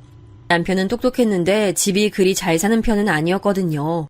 듣기로 삼형제 중 막내라고 했는데 형제가 다 똑똑하긴 하더라고요. 그래도 집이 그냥 평범해서 지원을 많이 받지 못했어요. 그래서 고시에 대한 지원은 다 제 지갑에서 나가게 됐죠. 지수야, 고마워. 내가 합격하면 진짜 이 은혜 절대 잊지 않을게. 우리 부모님도 너한테 너무 고마워하셔. 진짜 내가 무슨 복이 있어서 이런 사람을 만났나 싶다. 자기야, 다른 건 신경 쓰지 말고 공부에 집중해. 내가 해주고 싶어서 해주는 거니까 부담 느끼지 말고. 알지? 흔히 고시 뒷바라지를 생각하면 도시락을 생각하더라고요. 저는 도시락은 당연하고 심지어 자취하는 집에 보증금도 내줬습니다. 진짜 사소하게 학용품 사는 것부터 나중엔 학원비까지 다 내줬어요. 어떻게 그랬냐고요? 저도 지금 생각하면 모르겠습니다. 전 남편이 꿈을 이루길 바란 마음도 있었죠. 당연히 쉬운 시험은 아니잖아요. 저는 제 청춘을 바쳐 남편을 지원했어요. 그리고 마침내 남편은 4년의 공부 끝에 합격했습니다. 그리고 남편은 합격하고 변호사로 일하기 전에 제게 프로포즈했어요. 결혼 준비를 하며 남편에 대해 더 알게 된 사실은 형제가 다 공부를 잘한다는 사실이었습니다. 다만 집이 여유 있는 형편은 아니라고 했잖아요. 그래서 시부모님이 많은 돈을 지원해주진 못하셨어요. 특히 남편은 막내라고 결혼할 때 집도 받아오지 못했습니다. 현실적으로 돈이 없었거든요. 그래서 상대적으로 여유 있는 우리 친정에서 신혼집도 마련해 주셨어요. 제가 고시 뒷바라지 할 때 부모님이 남편을 되게 반대하셨거든요. 언제까지 제 월급 다 바치며 사냐고 불만이셨죠. 그런데 결혼할 때도 우리 집에서 돈을 훨씬 많이 부담했잖아요. 그래서 부모님은 결혼 자체를 그리 반기지 않았습니다. 하지만 남편의 직업이 변호사고 또 사람 자체가 착하고 무엇보다 제가 좋아하니까 허락해 주셨죠. 다행히 저는 시댁복이 아예 없진 않았어요. 잘난 남편에 비해 저는 대학 자체를 가지 않았으니 학벌이 당연히 부족했잖아요. 그런데 시부모님은 사람 됨됨이가 중요하다며 저를 반겨주셨습니다. 그럼 고등학교 졸업 후에 계속 이렇게 일한 거야? 너무 대단하네. 우리 막내가 맏며느리를 잘 데려왔어. 아유, 너무 반가워요. 감사합니다. 그냥 일해야 하는 환경이라 계속 일한 거였어요. 시댁의 반대가 심할 거라 예상했는데 오산이었죠. 그런데 문제는 다른 곳에 있었습니다. 바로 제 위 형님들이었어요. 남편이 삼형제라고 했잖아요. 무려 첫째 형과 둘째 형은 직업이 의사였어요. 그리고 형님들의 직업도 의사였습니다. 그러니 얼마나 잘났겠어요. 그 사람들 시선에선 제가 너무 조건이 딸려 보였을 거예요. 형님들은 의사에 대한 자부심도 대단한 분들이셨죠. 나중에 남편에게 듣기론 형제들에게 남편에게 용돈을 주려 해도 형님들이 반대했대요. 본인들도 혼자 공부해서 의사가 됐다고 남편의 곳이 지원해주지 않았다고 하더라고요. 둘 다 완전히 가난한 집에서 자라서 자수성가에 대한 자부심이 있는 분들이셨죠. 그런 점에선 두 분이 참 잘 통했다고 하더라고요. 그래도 저는 이제 결혼하면 가족이니까 최대한 잘 보이려고 애썼어요. 처음 만날 때도 우리 미용실에서 제일 고가 제품을 가져갔고 회원권도 끊어줬죠. 그래서 처음엔 형님들도 저를 그렇게 미워하지 않았어요. 문제는 결혼 후에 발생했습니다. 결혼식까지는 아무 문제가 없었어요. 신혼여행도 유럽으로 다녀왔고 다녀와서 일도 적응을 잘했습니다. 저도 미용실에서 점점 더 자리 잡고 있었고 남편도 변호사로 활동을 시작했어요. 시댁 행사가 있어서 모이면 다들 즐겁게 근황을 얘기하며 지냈습니다. 그런데 그때 알게 된 사실은 의사인 형님들이 자기들끼리 굉장히 친하다는 거였어요. 물론 직업이 같으니 그럴 수 있겠죠. 그런데 점점 저를 따돌리는 모습이 보였습니다. 특히 시어머니가 제 외모에 대해 칭찬을 굉장히 많이 하셨는데 그럴수록 더 심해졌어요. 시어머니는 제가 예쁘게 생겼다고 친척들이 모인 자리에 저를 데리고 인사를 시키셨거든요. 우리 막내 며느리야. 너무 예쁘지? 직업은 미용사. 지금 청담에서 일하고 있어.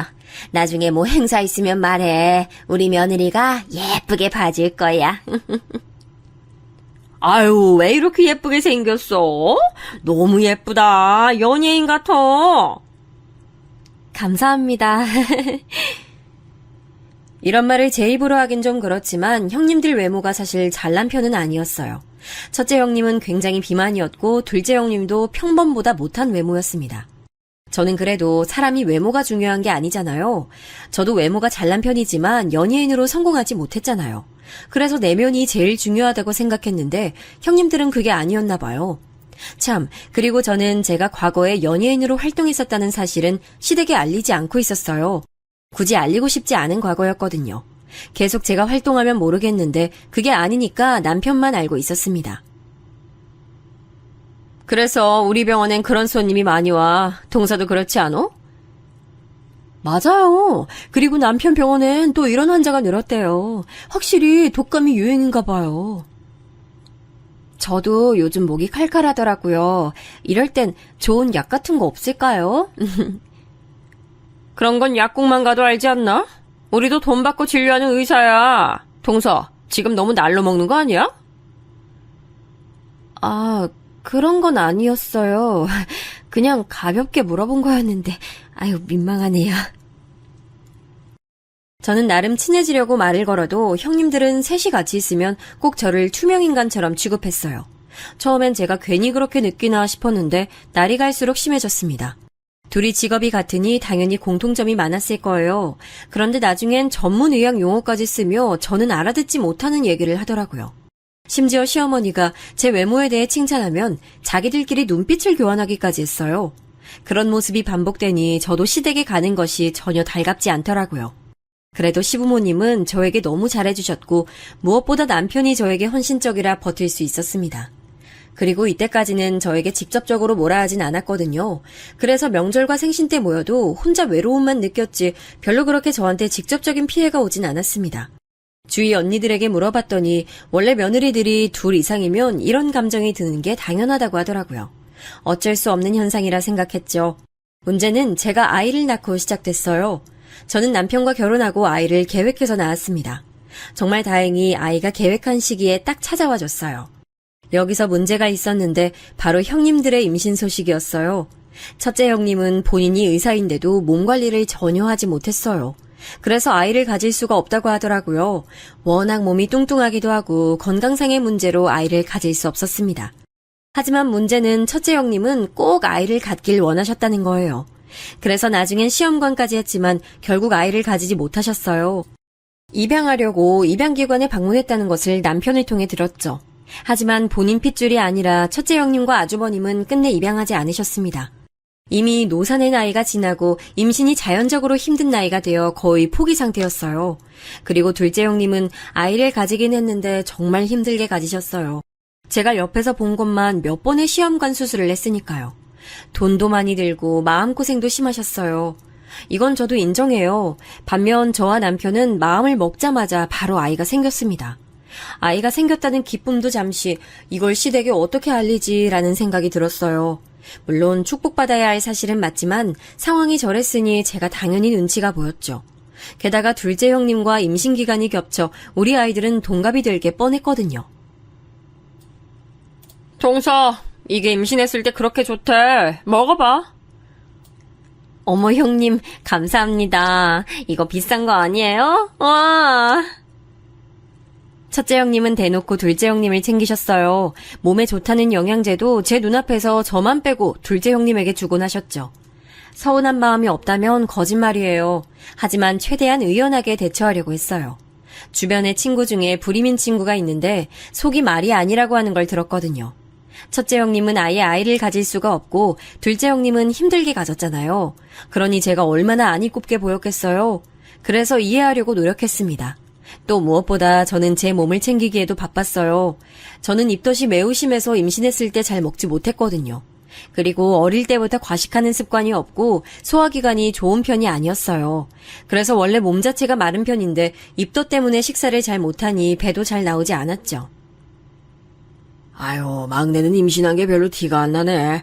친정 가서 맛있는 것도 많이 먹고 그래, 둘째처럼 배가 좀 나와야 사람들도 임신한 걸 알 텐데 말이야. 시아버지는 전형적으로 사람은 착한데 눈치가 없는 분이세요. 진짜 저 말이 악의가 있는 말은 아니거든요.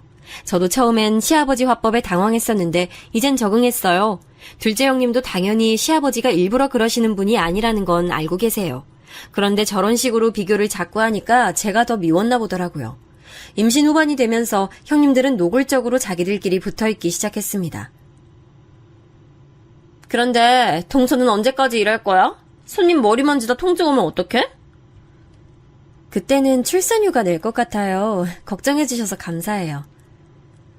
아, 미용사도 출산휴가가 있어? 몰랐네. 하긴 내가 손님이어도 내 머리 파마해주다가 갑자기 출산하러 가면 당황하겠어. 형수님, 말씀이 좀 지나치세요. 지금 그거 직업 비하 아닌가요?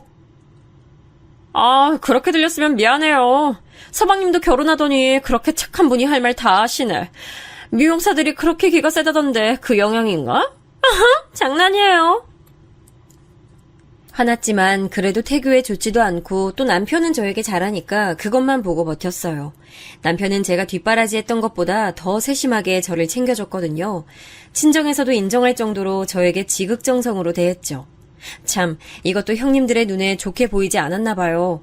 숫기 없고 조용하고 내성적인 남편이라 제가 일방적으로 꼬셨다고 생각했던 거예요.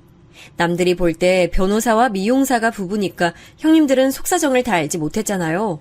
제가 어떤 식으로 고시 뒷바라지를 했는지 두 분은 모르니까 가능한 말이었습니다. 동서는 어떻게 도련님하고 결혼했어? 도련님이 진짜 공부밖에 모르는 사람이라 그런가? 제가 남편 변호사 되기까지 많이 도와줬어요. 어떤 식으로 뒷바라지 했는지 형님들은 모르시잖아요. 어머, 그냥 물어본 건데 왜 이렇게 사납게 말해? 동서 되게 무섭다. 무슨 말을 못하겠어. 저도 나중엔 진절머리가 나서 대응할 때도 있었어요. 그런데 그럴 때마다 오히려 저를 이상한 사람으로 몰아가는 모습에 화가 나기도 했죠. 그래도 아주버님들이나 시댁 식구들은 저에게 친절했으니 제가 참자고 마음속으로 다짐했습니다. 형님들과의 신경전은 아이가 태어나고 더 심해졌어요. 공교롭게도 둘째 형님의 아이와 우리 아이의 성별은 딸이었습니다. 나이도 같았고 성별도 같았어요. 그러다 보니 자연스럽게 친척들이 모일 때 비교가 됐죠. 문제는 여기서 발생했습니다. 제가 최대한 객관적으로 상황을 전달하고 싶은데 사실 둘째 형님의 딸은 정말 못생겼어요. 아주머님도 잘난 외모가 아닌데 둘째 형님도 못생겼거든요. 그런데 시조카가 어쩜 두 분의 못난 부분만 닮게 태어났더라고요. 여자아이인데 데리고 나가면 단 한 명도 예쁘다고 하는 사람이 없었어요. 아들이라는 소리를 너무 많이 들어서 형님이 일부러 분홍색 옷을 사서 입히고 머리핀을 꼽곤 하셨죠. 그래도 남자아이냐는 소리를 들어서 스트레스 받는다고 눈물까지 흘릴 정도셨어요. 반면 우리 딸은 제 입으로 이런 말을 하긴 좀 그런데 정말 예뻐요. 제 아이라 그런 게 아니고 객관적으로 아주 예쁘게 생겼습니다. 데리고 나갈 때마다 사람들이 쳐다보는 건 당연했어요. 너무 예쁘다고 사진을 찍어도 되냐고 물을 정도였습니다. 아윤이는 아역배우 시키자. 아유, 진짜 어쩜 이렇게 눈도 크고 코도 오똑하고 예쁘게 생겼지. 아우, 속눈썹도 인조 속눈썹 붙인 것 같아. 아유, 엄마 닮아서 하얗고 너무 예쁘다. 감사해요, 어머님. 남편 닮아서 그런 것 같아요. 아니야. 딱 봐도 우리 손녀는 며느리랑 똑같이 생겼어. 아우, 특히 이 눈 좀 봐. 크고 동그란 게 딱 우리 며느리야. 시부모님은 원래 마음이 따뜻한 분들이세요. 그래서 우리 딸을 보면 칭찬을 멈추지 않으셨어요. 물론 둘째 형님의 딸도 예뻐하셨는데 객관적으로 우리 딸이 얼굴이 더 예뻤잖아요. 그러니 외모에 대한 칭찬은 우리 딸이 더 받았습니다. 특히 이건 명절이 되면 더 심해졌어요. 온갖 친척들이 모여 우리 딸 옆에 몰렸거든요. 연예인 시키라는 말을 수도 없이 들었습니다. 친척들을 포함해서 그냥 길거리만 나가도 그런 소리를 하루에도 몇 번을 들었죠. 그러니 둘째 형님은 자기 딸은 예쁘단 소리를 못 듣잖아요. 그때부터 첫째 형님과 노골적으로 저를 싫어하더라고요. 그전까진 그냥 얄미워하는 정도에서 그쳤다면 그 이후론 저에게 대놓고 툭툭 내뱉기 시작했습니다. 얼굴이 예뻐도 사람이 머리가 좋아야지. 안 그래요, 형님? 맞지? 아무리 예뻐도 결국 직업이 중요하지. 우리 소영이도 나중에 의사 시키자. 엄마랑 아빠가 의사니까 의사피가 있을 거야. 저런 식으로 자기들의 직업을 내세우며 절 따돌리곤 했어요. 하지만 전 괜찮았습니다. 이유는 바로 우리 딸이 발육이 매우 빨랐어요. 아이가 자라면서 동갑이라 안 그래도 비교가 됐는데 무슨 일인지 우리 딸은 성장 속도가 남들에 비해 빠른 편이었죠. 시조카보다 우리 딸이 2달 더 늦게 태어났거든요. 그런데 말도 걷는 것도 훨씬 빨랐습니다. 소영이는 아직 못 걷던데 우리 아윤이는 벌써 걷네. 다리가 길어서 그런가? 아버님, 애들마다 발달 과정이 달라요. 동서처럼 친정에서 어린이 홍삼을 매번 주면 소영이도 빨리 걷겠죠. 아이, 그래? 미안하다. 그냥 난 악의 없이 말한 거야. 시아버지가 그냥 하는 말에도 형님들은 꼭 저를 걸고 넘어갔어요. 친정이 여유 있기도 하고 또 워낙 손녀 사랑이 대단하신 분들이라 영양제를 많이 챙겨주셨거든요. 둘째 형님 집이 여유 있는 집은 아니라 챙김을 못 받은 건 알지만 본인이 의사면서 그 정도는 충분하게 가능하지 않을까요? 그런데 형님들은 제가 친정에서 무언가를 받으면 그렇게 질투했어요. 그래도 그냥 남편과 오순도순 육아하며 재미를 느끼고 있었으니 제 삶에 만족했어요. 남편은 아이가 태어나고 더 헌신적으로 가정에 집중했습니다. 이런 남편과 산다는 것 자체가 만족스러웠어요. 반면 아주머님들은 제가 봐도 좀 너무했거든요. 그래서 형님들의 반응이 아예 이해가 가지 않는 건 아니었죠. 제가 순진한 남편을 꼬셨다고 생각할 정도로 아주버님들은 무심했어요. 시댁 식구들이 다 모일 때마다 느낀 건데 아주버님들은 형님들을 세심하게 챙기지 못했어요. 거기서 우리 남편은 저를 하나부터 10까지 다 챙겨주니 얼마나 꼴보기 싫었겠어요. 어쩔 수 없는 영향이라 생각했죠. 하지만 참는 것도 한계가 있었습니다. 그때 우리 딸 나이가 3살이었어요.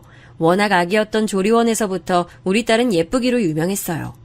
조리원 선생님들이 나중에 꼭 연예인을 시키라고 하실 정도로요.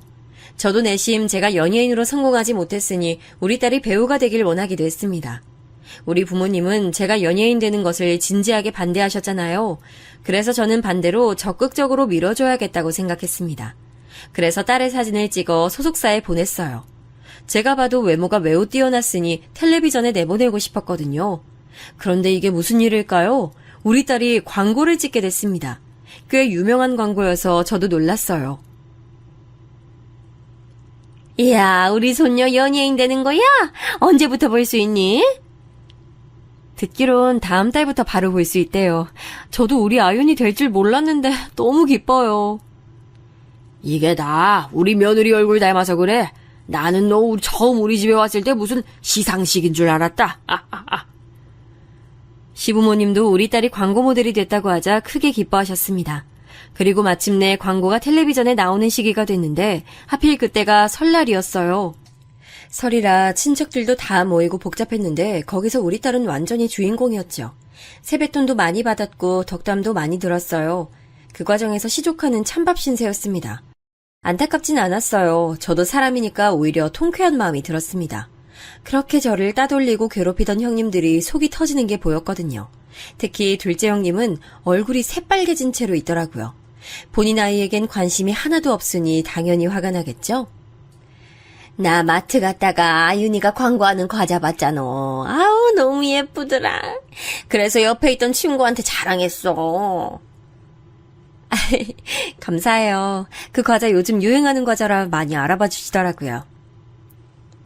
그 뒤로 우리 딸은 몇 개의 광고를 더 하게 됐어요. 아주 유명한 아역 배우는 아니어도 마트에 가면 우리 딸의 얼굴이 있는 제품을 볼 수 있었죠. 시부모님은 대놓고 우리 아이를 예뻐하기 시작하셨어요. 시댁에 가면 사진 액자도 많이 걸려 있었고 만나는 사람마다 자랑하기 바쁘셨거든요. 또 아예 실물로 보여준다며 아이를 데리고 여기저기 많이 다니셨어요. 실제로 여행을 가도 딸이 예뻐서 눈길을 끄니까 그걸 그렇게 좋아하시더라고요. 그 모습을 보며 뿌듯하기도 하고 통쾌하기도 했죠. 물론 편애가 좋지 않다는 건 알고 있어요. 시부모님이 우리 딸을 더 예뻐하긴 했어도 그렇다고 시조카에게 못해준 건 없으세요. 똑같이 조리원 비용도 내주셨고 아이들 생일 선물도 똑같은 걸로 해주셨습니다. 지원해주는 부분에서 섭섭함을 느끼게 하진 않으셨어요. 다만 우리 딸이 예쁘고 애교가 많으니 더 찾게 되신 거죠. 그러다 사건이 하나 터지게 됐습니다. 제가 일부러 제 과거를 숨긴 건 아니었는데 말하지 않은 사실이 있었잖아요. 바로 제가 예전에 배우 활동을 했다는 사실이요. 이게 저는 숨기고 싶은 과거는 아니었어요. 어쨌든 제가 그렇게 원했던 건 사실이니까요. 그냥 굳이 알리고 싶지 않았던 거였어요. 제가 말한다고 아는 드라마나 영화였으면 이미 말했을 텐데 그것도 아니었거든요. 말해도 모르는 사람이 대부분이라 굳이 나서서 말하지 않았던 거였습니다. 그런데 정말 너무 우연히 제가 배우로 활동했던 게 밝혀졌어요. 시댁에서 우리 딸의 아역 배우 건으로 얘기를 나눌 때였습니다. 제가 고등학생 때 드라마 찍은 적이 있거든요. 그때는 환경이 좀 열악했는데 이제는 꼭 그렇지도 않더라고요. 그래서 아윤이가 재밌어하면 오디션 보러 다니려고요. 어머, 우리 며느리가 배우였어? 아유, 난 그것도 몰랐네. 왜 그걸 이제 말해? 에이, 뭐 거창한 건 아니고 그냥 어릴 때 꿈이 배우였어요. 그래서 고등학생 때 몇 개 찍었는데 주연도 아니고 완전 단역이에요. 그래도 아유, 어쩐지 그 외모가 일반인으로 살기엔 너무 아깝지. 그래서 우리 아윤이가 이렇게 예쁜 거네. 그 드라마 제목이 뭐야? 아유, 아니에요. 지금은 찾아볼 수도 없어요. 굳이 무덤까지 숨기고 싶은 얘기는 아니어서 자연스럽게 얘기를 꺼냈어요. 마침 우리 딸이 드라마 아역 배우 자리에 오디션을 보러 갈지 고민 중이었거든요. 제가 예전에 단역 배우로 출연한 적이 있다고 하니 시부모님 반응이 화끈했습니다. 워낙 좋으신 분들이고 저를 예쁘게 봐주시는 분들이라 저도 마음 놓고 얘기했어요. 그리고 그때는 형님들이 또 저를 빼놓고 둘이 카페에 가서 편하게 얘기했죠. 그런데 시부모님이 제가 배우였다는 게 상당히 마음에 드셨나 봐요. 나중에 다 같이 밥을 먹을 때 얘기를 꺼내셨어요. 우리 막내 며느리가 연예인이었대. 아우, 어쩐지 그래서 이렇게 우리 소녀가 예쁜 거였어. 어쩐지 처음 볼 때부터 범상치 않았어. 곱게 자란 티가 났는데 그게 배우 출신이라 그런 거였구나. 저는 시어머니가 저렇게 말씀하시자 아차 싶었어요. 그래서 반사적으로 형님들 얼굴을 봤는데 역시나 표정이 썩어 있었습니다. 민망하기도 하고 머쓱해서 가만히 있었는데 시부모님은 녹화한 영상은 없냐고 사람들 앞에서 저를 마구 칭찬해 주셨어요. 아, 물론 시부모님이 저를 이렇게 예뻐하시는 이유는 외모가 다가 아닙니다. 제가 남편 고시 뒷바라지를 다 하기도 했고 무엇보다 친정에서 남편에게 투자한 금액이 매우 커요. 남편이 변호사라고 했잖아요. 개업할 때 친정에서 정말 많은 도움을 줬어요. 변호사도 수요가 있어야 살아남는데 친정에서 사건을 많이 들고 오시기도 하세요. 실제로 큰 건을 많이 맡으며 남편이 성장하는 계기도 됐어요. 일에만 집중할 수 있도록 아파트도 우리 친정에서 마련해 주셨죠. 이런 식으로 들어가는 돈이 많았고 그 과정에서 시부모님에게도 많이 투자했어요. 시댁이 그렇게 잘난 형편은 아니라고 했잖아요. 그래서 형님들 몰래 시부모님께 크게는 이사 비용부터 가전제품을 바꾸거나 하다못해 백화점 상품권까지 매번 제가 챙겨드렸어요. 반면 형님들은 의사여서 돈도 많이 벌면서 시부모님께 용돈도 제대로 드리지 않더라고요. 듣기론 형님들의 집안도 잘난 편이 아니라고 하더라고요. 물론 부부 의사니까 돈벌이가 아쉽진 않을 텐데 시부모님에게 제대로 지원해주지 않았어요. 그래서 제가 안타까운 마음에 더 도움을 드렸던 것도 있습니다. 아무튼 그렇게 제가 과거에 연예인이었다는 사실이 드디어 밝혀지게 됐어요. 그렇게 대단한 건 아니라고 생각했는데 시부모님은 그게 그렇게 좋으셨나 봐요. 제가 시댁에 갈 때마다 연예인이 왔다고 해주셨어요. 장난으로 제 기분을 좋게 하려고 하신 거라는 걸 저는 알고 있었죠. 그런데 형님들은 그것마저 보기가 싫었나 보더라고요. 아우, 연예인이었으면 과거엔 어땠을까? 순진한 서방님을 도대체 어떻게 꼬셨는지 궁금했는데 이제야 알 것 같아. 그러니까요. 그래서 원래 연예인들이 낯이 두껍다고 하잖아요. 이제 모든 의문이 풀려요. 남편은 저 만날 때 제가 연예인이었다는 거 몰랐어요. 미용실에서 만난 거 두 분도 아시잖아요. 어머, 깜짝이야. 아니, 말도 없이 나타나서 왜 이래? 저 없을 때 두 분 계속 제 얘기하는 거 알고 있었어요. 이제 그만하실 때도 됐잖아요. 저도 참을 수가 없어 대놓고 말한 적도 있어요. 그런데 형님들은 그럴 때마다 둘이 뭉쳐서 더 심한 반응을 하더라고요. 동서, 사과 먹을래? 내가 좀 깎아왔어. 아까 먹고 싶다며. 아, 네. 형님들이 정말 얄미웠던 건 시댁 식구들 앞에선 안 그런다는 점이었어요. 그것도 꼭 시부모님이 한 분이라도 계시면 절대 안 그러더라고요. 그래서 저만 속이 터지는 날들이 연속됐어요. 참다가 저렇게 말을 하니까 그래도 조금은 괜찮았죠. 시부모님은 전혀 모르고 계셔서 우리 며느리들은 사이가 좋아서 다행이라는 말도 하셨어요. 어찌나 여우 같은지 둘이 똑같았습니다. 그러다 제가 도저히 참지 못하고 폭발하게 된 계기가 있었어요. 저는 사실 저한테 저러는 건 어느 정도 넘길 수가 있었거든요. 앞에 말했듯 똥이 무서워서 피하는 것은 아니잖아요. 그런데 형님들은 저에 대한 질투가 너무 심해서 우리 딸한테까지 화살이 갔어요. 우리 딸은 그때 광고를 몇 개 하고 있었고 아주 좋은 기회로 영화까지 출연하게 됐습니다. 그래서 시댁에서 가족들이 모이면 우리 딸이 항상 주목을 받았어요. 그날도 딸의 영화 출연이 화제거리였습니다. 우리 아윤이가 영화 출연하면 우리 영화관 대관해야 하는 거 아니야? 에이, 아버님, 그래봤자 몇 분도 안 나올 거예요. 아역이고 비중이 크지도 않아요.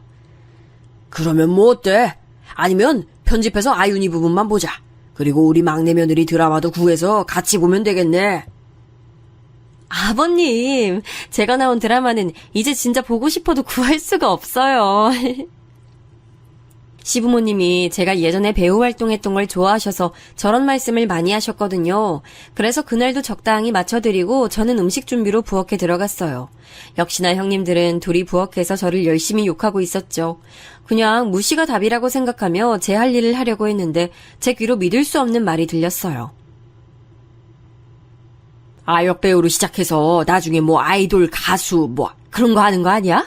그 잘난 친정에서 또 돈 퍼부어서 뒤에서 돈 주겠지. 그러면서 또 자기 엄마처럼 순진한 남자 꼬시겠죠? 어디 이번엔 판사 꼬시는 거 아니에요? 그러니까 얼굴 반반한 걸로 접근해서 또 친정 돈으로 남자 낳겠지. 안 봐도 뻔해. 돈 없는 사람 서러워 살겠어. 서방님도 그런 식으로 꼬셨잖아요. 순진한 사람 꼬셔서 미용사가 변호사를 만나다니. 진짜 그것도 재주야. 자기 딸한테 물려줄 거 그거밖에 없을걸요? 아무리 그래도 자식을 건드는 건 심하지 않나요?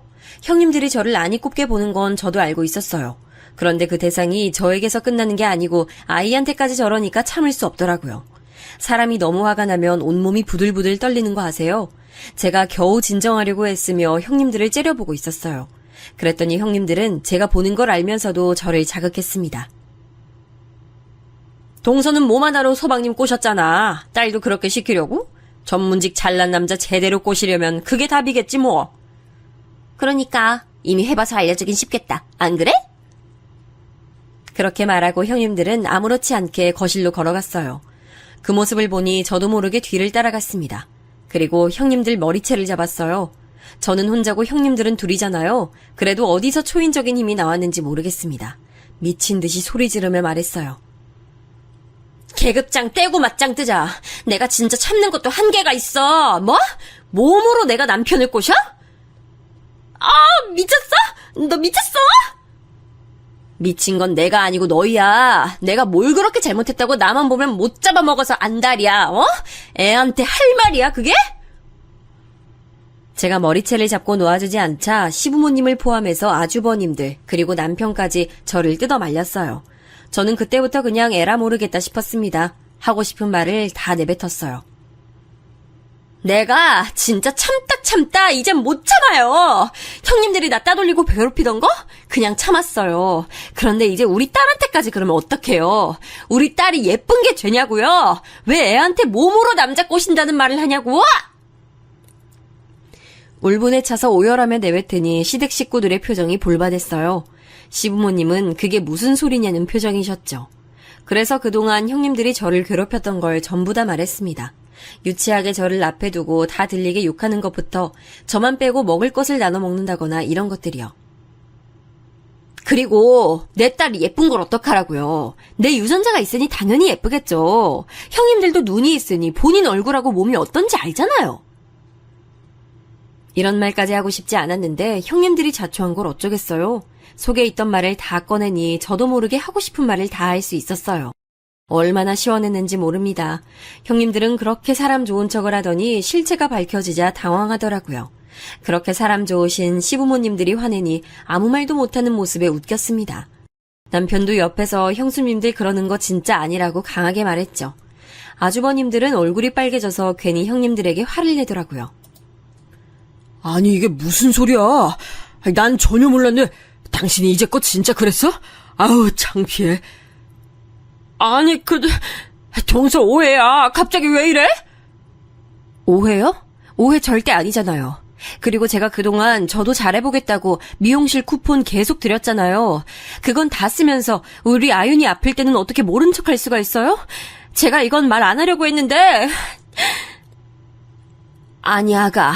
이건 무슨 말이냐? 시부모님이 노하셔서 물으셨어요. 이건 무슨 말이냐면요.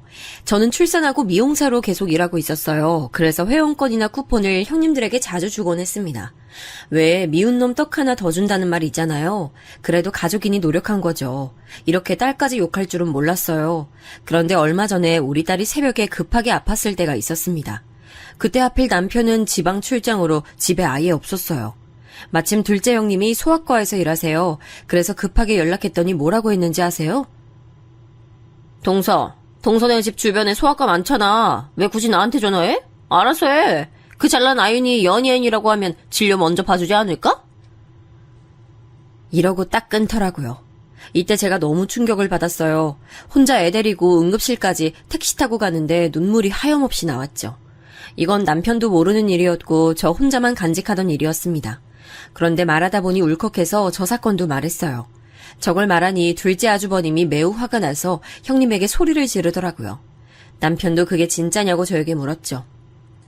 아무리 그래도 저는 가족이라고 생각했어요. 제가 얄미울 순 있어도 아이한테까지 그럴 줄은 몰랐어요.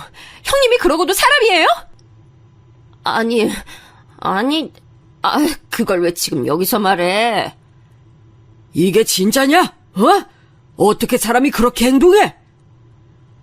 시아버지가 매우 화를 내시며 형님에게 뭐라 하시고 집안은 말 그대로 난장판이 됐어요. 이 밖에도 저는 그동안 겪은 내용을 하나부터 10까지 다 말했습니다. 형님들이 어렸을 때 어렵게 산 건 저도 알아요. 그런데 우리 친정이 잘 사는 게 제 잘못은 아니잖아요. 그런데 명품 가방 들 때마다 저한테 미용사가 그렇게 돈을 잘 버는 줄 몰랐다고 비꼬았잖아요. 아니, 그건 그냥 한 말이잖아. 마음속에 그렇게 담아줄 줄은 몰랐어. 그리고 그때 아윤이 머리띠 가져간 거 제가 모를 줄 아세요? 의사여서 돈도 잘 벌면서 머리띠 하나 살 돈이 없으세요? 진짜 유치하고 상대하고 싶지도 않아요. 두 분 정말 왜 그러세요? 울컥해서 나중엔 거의 울면서 말했어요. 형님들은 부끄러운지 고개도 못 들더라고요. 시부모님은 꼴도 보기 싫다고 형님들을 밖으로 내쫓았습니다. 아주버님들이 저에게 대신 죄송하다고 사과하고 나갔어요. 그 뒤로 어떻게 됐냐고요? 형님들이 오히려 저를 피하고 있어요. 심지어 둘째 형님은 이혼 얘기도 나오더라고요. 남편이 말해줬는데 그런 여자인 줄 꿈에도 몰랐다고 아주버님이 많이 충격을 받으셨대요. 시댁 식구들은 형님들이 저한테 저런 행동을 했다는 걸 전혀 몰랐거든요. 특히 시아버지가 많이 충격을 받으셨어요. 워낙 우리 딸을 예뻐하셔서 우리 딸에게 막말한 것에 상당한 타격을 입으셨죠. 그래서 그 뒤로 한동안 형님들 얼굴도 보지 못했어요. 시부모님이 꼴도 보기 싫다고 오지 말라고 하셨거든요. 여보, 앞으로 형수님들이 또 그러면 말해.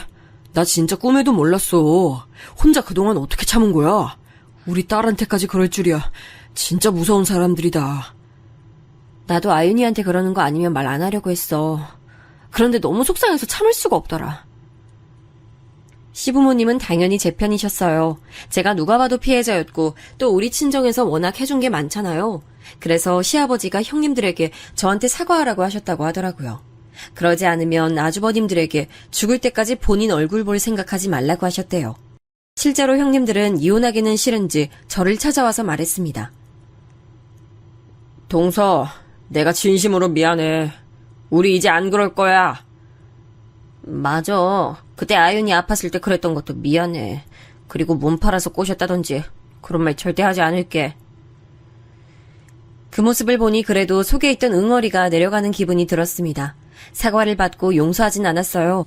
저도 사람이라 그동안 당했던 것을 금방 바로 알겠다고 하기가 어렵더라고요. 그냥 알겠다고 하고 돌려보냈습니다.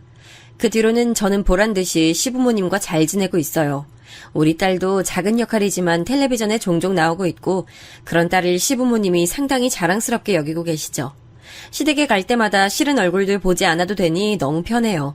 남편에게 듣기론 의사딸인데 시조카가 발달이 늦다고 하더라고요. 그 과정에서 아주버님하고 둘째 형님이 그렇게 싸운다는 소식도 들었습니다. 첫째 형님도 자식을 본인 몸 문제로 못 가지고 있잖아요. 그래서 아주버님에게 눈치가 보인다는 말을 들었는데 제가 이렇게 다 폭로해서 형님들도 속이 말이 아닐 거예요. 두 명이 어찌나 그렇게 본 모습을 잘 숨겨왔는지 다른 사람보다 아주버님들이 많이 놀랐습니다. 겉으론 저도 형님들이 저럴 줄 전혀 몰랐거든요. 아무튼 저는 이제 시댁에 가도 얼마나 마음이 편한지 몰라요. 여기까지가 제 사연인데요. 재밌게 들으셨는지 모르겠네요. 들어주셔서 감사합니다.